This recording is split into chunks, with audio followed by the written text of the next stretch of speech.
So ಅಕ್ರಮಕ್ಕೆ ಈಗ ಅಧಿಕಾರಿ ಬಲಿಯಾದ್ರ ಇಂಥದ್ದೊಂದು ಬಹಳ ದೊಡ್ಡ ಪ್ರಶ್ನೆ ಈಗ ಎದ್ದೇಳ್ತಾ ಇದೆ.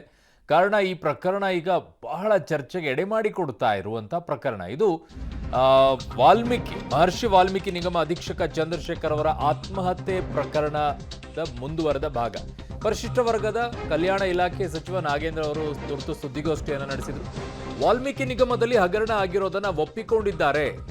ನಿಗಮದ 187 ಕೋಟಿ ರೂಪಾಯಿ ಪೈಕಿ 87 ಕೋಟಿ ವರ್ಗಾವಣೆ ಆಗಿದೆ ಅಂತ ಹೇಳಿದ್ದಾರೆ. ಇಷ್ಟು ದೊಡ್ಡ ಹಗರಣ ನನ್ನ ಗಮನಕ್ಕೆ ತರಬೇಕಿತ್ತು, ಆದರೆ ನಿಗಮದ ಎಂಡಿ ನನ್ನ ಗಮನಕ್ಕೆ ತಂದಿಲ್ಲ ಅಂತ ನಾಗೇಂದ್ರ ಅವರು ಹೇಳ್ತಾ ಇದ್ದಾರೆ.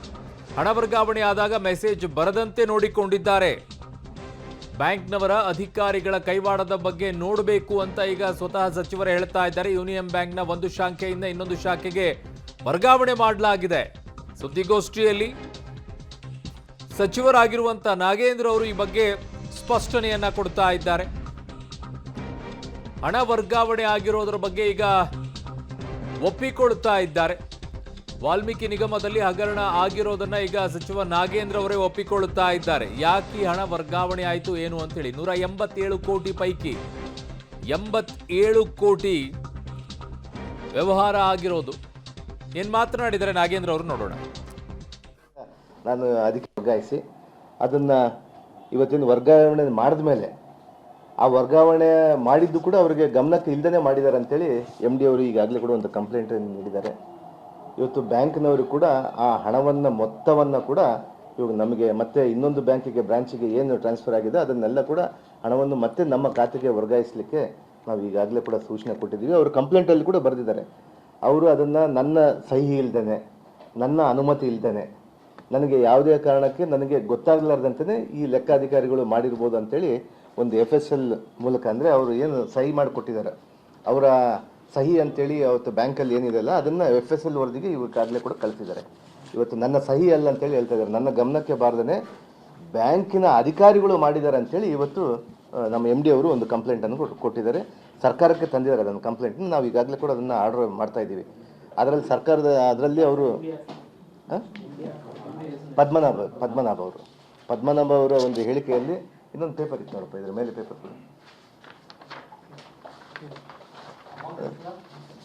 ಅಮೌಂಟು ಸುಮಾರು 87 ಕೋಟಿ ಹಣವನ್ನು ವರ್ಗಾವಣೆ ಮಾಡಿಕೊಂಡಿದ್ರು. ಆದರೆ ಅದರಲ್ಲಿ ನಿನ್ನೆ ಕೂಡ ರಿಕವರಿಗೆ ಆಗಿ ನಿನ್ನೆ ಒಂದು 23 ಕೋಟಿ ಮತ್ತು ಒಂದು 5 ಕೋಟಿ 28 ಕೋಟಿ ರಿಕವರಿ ಆಗಿದ್ದಾರೆ. ಇವತ್ತು ಸಾಯಂಕಾಲದೊಳಗಡೆ ಇವತ್ತೇನು MD ಅವರಿಗೆ, ಅಂದರೆ MD ಅವರು ಇವತ್ತು ನಾವು ಸರ್ಕಾರದವರು ಕೂಡ ಆ ಯೂನಿಯನ್ ಬ್ಯಾಂಕ್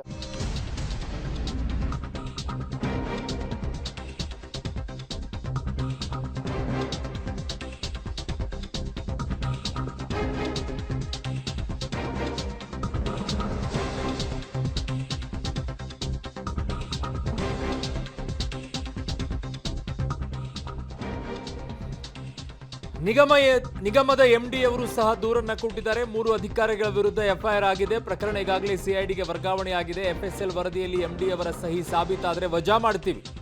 ಸಚಿವನಾಗಿ ನನ್ನ ಆದೇಶ ಏನಿದ್ರೂ ಕೂಡ ಬರವಣಿಗೆಯಲ್ಲಿ ಕೊಡ್ತೀನಿ. ಮೌಖಿಕ ಆದೇಶ ಅನ್ನೋದರ ಬಗ್ಗೆಯೂ ಕೂಡ ತನಿಖೆ ಆಗಲಿ ಅಂತ ನಾಗೇಂದ್ರ ಅವರು ಹೇಳ್ತಾ ಇದ್ದಾರೆ.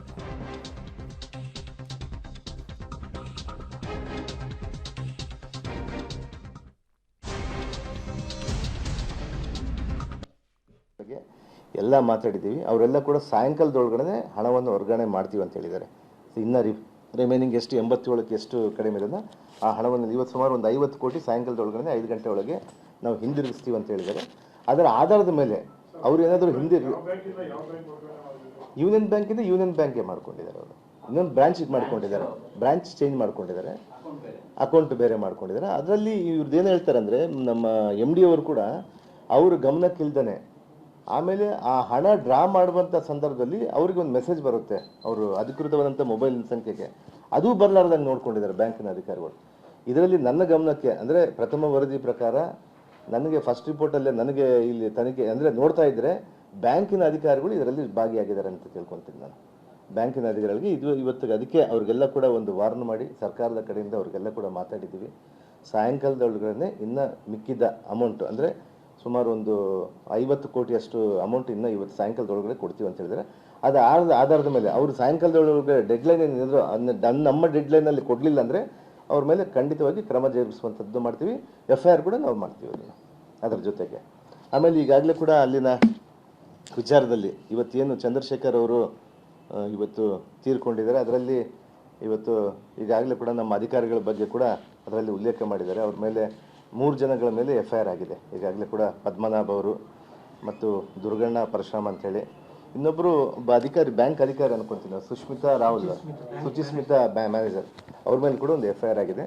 ಅದನ್ನು ಪರಿಶೀಲನೆ ಮಾಡ್ತಾ ಇದ್ದೀವಿ. ಇವತ್ತು ಯಾರು ನಡೆಸಿದ್ದಾರೆ, ಇದ್ರ ಹಿಂದೆ ಕೈವಾಡ ಯಾರ್ದಿದೆ, ಇವತ್ತು ಯಾವುದೇ ವ್ಯಕ್ತಿ, ಯಾವುದೇ ಎಷ್ಟು ಪ್ರಭಾವಿಗಳಿದ್ದರೂ ಕೂಡ ಸರ್ಕಾರ ಇದನ್ನು ಖಂಡಿತವಾಗಿ ಸುಮ್ಮನೆ ಬಿಡಲ್ಲ. ಈಗ ಮಾನ್ಯ ಮುಖ್ಯಮಂತ್ರಿ ಸಿದ್ದರಾಮಯ್ಯ ಸಾಹೇಬರು ಮತ್ತು ಉಪಮುಖ್ಯಮಂತ್ರಿ ಅಂತ DK ಶಿವಕುಮಾರ್ ಸಾಹೇಬರು ಇದನ್ನು ಭಾಳ ಪ್ರತಿಷ್ಠೆಯಾಗಿ ತೆಗೆದುಕೊಂಡಿದ್ದಾರೆ. ಇದನ್ನು ಖಂಡಿತವಾಗಿ ಕೂಡ ಯಾವುದೇ ಇದರಲ್ಲಿ ಭಾಗಿಯಾಗಿದ್ದಂಥವ್ರನ್ನ ಬಿಡೋದ ಪ್ರಶ್ನೆ ಇಲ್ಲ.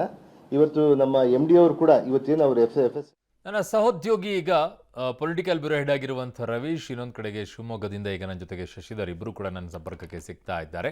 ಮೊದಲನೇದಾಗಿ ರವೀಶ್ ಕಡೆಗೆ ಹೋಗ್ಬಿಡ್ತೀನಿ. ರವೀಶ್, ಈ ವಿಚಾರದಲ್ಲಿ ಚಂದ್ರಶೇಖರ್ ಅನ್ನುವಂತಹ ಅಧಿಕಾರಿ ಆತ್ಮಹತ್ಯೆಯನ್ನ ಮಾಡಿಕೊಳ್ಳದೇ ಇದ್ದಿದ್ರೆ ಈ ಭ್ರಷ್ಟಾಚಾರವೂ ಕೂಡ ಆಚೆ ಬರ್ತಾ ಇರಲಿಲ್ವೇನೋ, ಜೊತೆಗೆ ಇಷ್ಟೊಂದು ಬಂದು ಇದಕ್ಕೆ ಕ್ಲಾರಿಫಿಕೇಶನ್ ಅನ್ನು ಕೂಡ ಸಚಿವರೇನು ಕೊಡ್ತಾ ಇರಲಿಲ್ವೇನೋ ಅಲ್ವಾ ರವೀಶ್? ಅರುಣ್, ಖಂಡಿತವಾಗಿ ಕೂಡ. ಯಾಕೆಂದರೆ ಇಲ್ಲಿ 2-3 ವಿಚಾರಗಳು ಬರುತ್ತೆ. ಅಂದರೆ ಇಷ್ಟೆಲ್ಲ ರಾದ್ದಾಂತ ಆಗಿದ್ರೂ ಕೂಡ MD ಪದ್ಮನಾಭ ಏನಿದ್ದಾರೆ ಅವರು ಸಚಿವರಿಗೆ ತಿಳಿಸಿರಲಿಲ್ಲ ಅನ್ನೋದು ಒಂದು ದೊಡ್ಡ ಅಪರಾಧ. ಯಾಕೆಂದರೆ ಸರ್ಕಾರದ ವ್ಯವಸ್ಥೆ ಹೇಗಿದೆ ಅನ್ನೋದು ಇದರಲ್ಲಿ ಸ್ಪಷ್ಟವಾಗಿ ಗೊತ್ತಾಗ್ಬಿಡುತ್ತೆ. ಯಾಕೆಂದರೆ 187 ಕೋಟಿ ಈ ವರ್ಷ ಅನುದಾನ ಬಂದಿದೆ ವಾಲ್ಮೀಕಿ ಅಭಿವೃದ್ಧಿ ನಿಗಮಕ್ಕೆ. ಅದರಲ್ಲಿ ಎಲ್ಲೋ ಒಂದು ಕಡೆ 87 ಚಿಲ್ಲರೆ ಕೋಟಿಯಷ್ಟು ಒಂದು ರೀತಿಯಲ್ಲಿ ದುರ್ಬಳಕೆ ಆಗಿರ್ತಕ್ಕಂಥದ್ದು. ಅಂದರೆ ನಿಗಮದ ಹಣವೇ ಒಂದು ಶಾಖೆಯಿಂದ ಇನ್ನೊಂದು ಶಾಖೆಗೆ ಟ್ರಾನ್ಸ್ಫರ್ ಆಗಿರ್ತಕ್ಕಂಥದ್ದು ಕಾರಣ ಏನು ಅನ್ನೋದ್ರ ಬಗ್ಗೆ ಕೂಡ ಯಾರೊಬ್ಬರಿಗೂ ಕೂಡ ಖಚಿತ ಮಾಹಿತಿ ಇಲ್ಲ. ಇಷ್ಟು ದೊಡ್ಡ ಮಟ್ಟದ ದುರುಪಯೋಗ ಆಗಬೇಕಾದ್ರೆ ಅಧಿಕಾರಿಗಳು ಮತ್ತು ಆ ಒಂದು ಇಲಾಖೆಗೆ ಸಂಬಂಧಪಟ್ಟ ಸಚಿವರು ಕಣ್ಮುಚ್ಚಿ ಕುಳಿತಿದ್ರ ಅನ್ನೋದೇ ಬಹುದೊಡ್ಡ ಪ್ರಶ್ನೆ. ಯಾಕೆಂದರೆ ಚಂದ್ರಶೇಖರ್ ಅವರು ಆರೋಪ ಮಾಡುವಂಥ ಸಂದರ್ಭದಲ್ಲಿ 3 ಅಧಿಕಾರಿಗಳ ವಿರುದ್ಧ ಅವರು ಆರೋಪ ಮಾಡ್ತಾರೆ. ಅಂದರೆ ಪದ್ಮನಾಭು ಆ ಒಂದು ವಾಲ್ಮೀಕಿ ಅಭಿವೃದ್ಧಿ ನಿಗಮದ ನಿರ್ದೇಶಕರು, ಜೊತೆಗೆ ಲೆಕ್ಕಾಧಿಕಾರಿ ಮೇಲೆ, ಜೊತೆಗೆ ಆ ಒಂದು ಯೂನಿಯನ್ ಬ್ಯಾಂಕ್ನ ಮುಖ್ಯ ವ್ಯವಸ್ಥಾಪಕರ ಮೇಲೂ ಕೂಡ ಆರೋಪವನ್ನು ಮಾಡಿದ್ದಾರೆ. ಅವರು ಬರೆದಿದ್ದಾರೆ ಎನ್ನಲಾದ ಡೆತ್ ನೋಟ್ನಲ್ಲಿ. ಹಾಗಾಗಿ ಎಲ್ಲೋ ಒಂದು ಕಡೆ ಈ ಸಚಿವರ ಸುದ್ದಿಗೋಷ್ಠಿಯ ಸಂದರ್ಭದಲ್ಲಿ ಪದ್ಮನಾಭ ಹೇಳ್ತಾ ಇರ್ತಕ್ಕಂಥದ್ದು, ನನ್ನ ಹೆಸರನ್ನು ಫೋರ್ಜರಿ ಮಾಡಿ ಸಹಿ ಮಾಡಿ ಈ ಒಂದು ನಿಗಮದ ಹಣವನ್ನು ಒಂದು ಖಾತೆಯಿಂದ ಇನ್ನೊಂದು ಖಾತೆಗೆ ಟ್ರಾನ್ಸ್ಫರ್ ಮಾಡ್ಕೊಂಡಿದ್ದಾರೆ ಅಂತ ಪದ್ಮನಾಭ ಹೇಳ್ತಾ ಇದ್ದಾರೆ. ಹಾಗಾಗಿ ಎಲ್ಲೋ ಒಂದು ಕಡೆ ಈ ಅಧಿಕಾರಿಗಳ ಮಧ್ಯೆ ಇರ್ತಕ್ಕಂಥ ಈ ಒಂದು ದುರುಪಯೋಗದ ಹಣ ಈ ಹಂತಕ್ಕೆ ತಲುಪಿಬಿಡ್ತಾ ಅನ್ನೋದೇ ಬಹುದೊಡ್ಡ ಪ್ರಶ್ನೆ. ಇಷ್ಟಾದರೂ ಕೂಡ ಸಚಿವರು ಒಂದು ಸ್ಪಷ್ಟನೆಯನ್ನು ಕೊಡ್ತಾರೆ. ಅಂದರೆ ನಾನು ಮೌಖಿಕ ಆದೇಶವನ್ನು ಕೊಟ್ಟೇ ಇಲ್ಲ, ನಾನೇನಿದ್ರು ಕೂಡ ಬರವಣಿಗೆ ಮೂಲಕವೇ ಆದೇಶವನ್ನು ಕೊಡ್ತಕ್ಕಂಥದ್ದು ಅಂತ. ಏಕೆಂದರೆ ಈ ಹಿಂದೆ ಈಶ್ವರಪ್ಪ ಅವರ ಮೇಲೆ ಆರೋಪ ಬಂದಂಥ ಸಂದರ್ಭದಲ್ಲೂ ಕೂಡ ಗುತ್ತಿಗೆದಾರ ಸಂತೋಷ್ ಪಾಟೀಲ್ ಮಾಡಿದಂಥ ಆರೋಪವನ್ನು ಕೂಡ ದೊಡ್ಡದಾಗಿ ಗಂಭೀರವಾಗಿ ಕಾಂಗ್ರೆಸ್ನವರು ತೆಗೆದುಕೊಂಡಿದ್ರು, ದೊಡ್ಡ ಮಟ್ಟದ ಹೋರಾಟವನ್ನು ಮಾಡಿದರು. ಈಗ ಅದನ್ನು BJPಯವರು ಮಾಡ್ತಾ ಇದ್ದಾರೆ. ಹಾಗಾಗಿ ಇಲ್ಲಿ ಸಚಿವರ ಜವಾಬ್ದಾರಿಯೂ ಕೂಡ ದೊಡ್ಡ ಮಟ್ಟದಲ್ಲೇ ಇರುತ್ತೆ. ಅವರ ಇಲಾಖೆಯಲ್ಲಿ ಸರ್ಕಾರದ ಹಣ 187 ಕೋಟಿ ವಾಲ್ಮೀಕಿ ಅಭಿವೃದ್ಧಿ ನಿಗಮಕ್ಕೆ ಕೊಟ್ಟಂಥ ಹಣ ದುರ್ಬಳಕೆ ಆಗ್ತಾ ಇದೆ ಅಂದರೆ ಸಚಿವರಿಗೆ ಇಷ್ಟಾದರೂ ಕೂಡ ಗೊತ್ತಾಗಲಿಲ್ಲ ಅಂದರೆ ಏನು ಅನ್ನೋದೀಗ ಬಹುದೊಡ್ಡ ಪ್ರಶ್ನೆ. ಹಾಗಾಗಿ ಸಚಿವರು ಕೂಡ ಜವಾಬ್ದಾರಿ ಆಗ್ತಾರೆ ಇದಕ್ಕೆ.